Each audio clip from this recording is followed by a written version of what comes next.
So this project is one that you've been with for a while. Yeah, 6 years, yeah.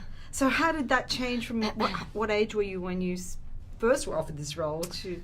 Yeah, I was 18 and then we did it when I was 23. Do you think maybe any difference? Yeah, definitely, yeah. Because I think, you know, by the time I got to do it, I had waited 6 years or 5 years to do it. So I was so desperate to get going on it that I was just going to do anything really, and had so much energy to do it. Like, I just didn't get tired, and, you know, I just felt like I could have kept going with it because I'd waited so long to do it. But I think as well, like, I think if we had done it when I was 18, you know, I would have been playing a girl, and Mary went through so much drama and heartache and ups and downs throughout her life. But definitely when she got back to Scotland from like 19 to 26, those were really kind of pivotal years in her reign and in her life, and that was sort of the beginning of the end, really. So dramatically it made sense to sort of start it there, and it really did feel like the first time that I was like truly playing a woman as well. You know, I've played like girls becoming women before, but this really felt like I was playing a woman, and I think that would have changed if I had been a bit younger. So how do you think this, because this story I suppose has been told many times, we know they're very famous historical figures, what do you think this film brings, or is there any misconceptions that you think it breaks, or especially about Mary? Yeah, so many misconceptions. There's been biographies made about her that are like one big massive misconception, and you know, the history books have just painted her out as this sort of silly young girl who just followed her heart and just wanted to fall in love with a man and sort of didn't really care for anything else, which just isn't true. You know, she came from a very strong, very politically powerful family, the Stuarts, and she grew up in the French court. She was very close to the King of France. Like, she was born into royalty, and she was essentially born to, whether it was rule or not, she was born to be around that world and to be in that world.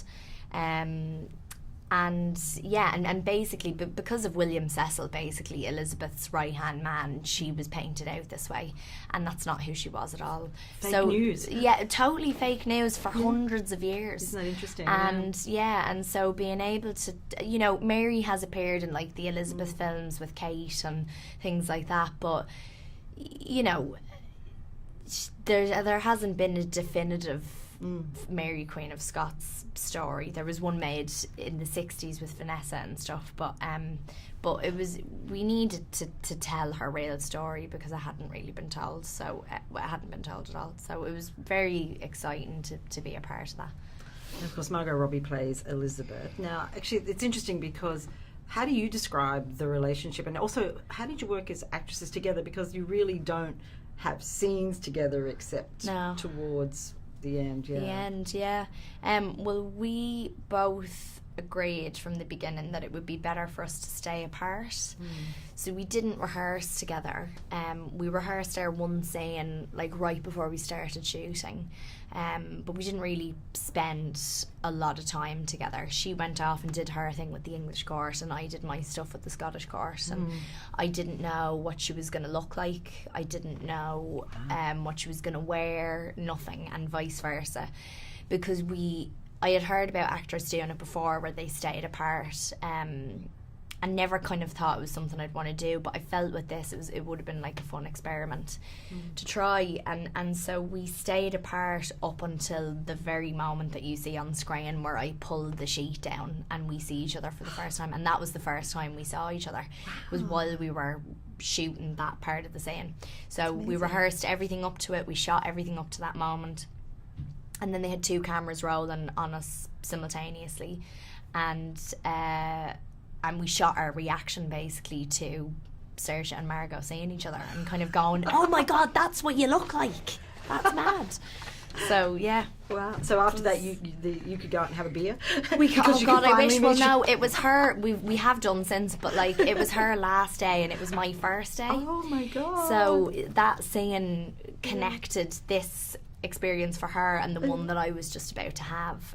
So after we did the first take, we just sort of like held on to each other. We were shaking, like we were like, oh my God, it's too much, and we just held on to each other, and it was great. But we've probably spent more time with each other like doing the award circuit than anything else, because then we went off and did Lady Bird and I, Tonya stuff, and you know. That's great. But yeah. Yeah.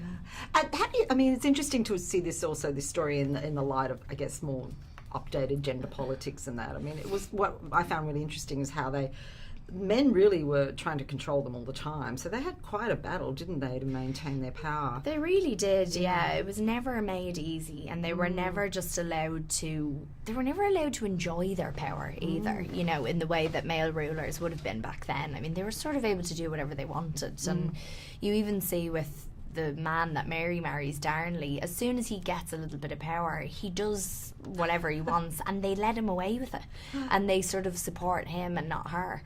And you know, Mary and Elizabeth were essentially seen as a womb, as a body to create an heir, and then once they would do that, they would be cast aside. And Elizabeth had the sort of smarts to realise that that's what was being expected, and she would just be cast aside, and I think Mary wanted to have it all.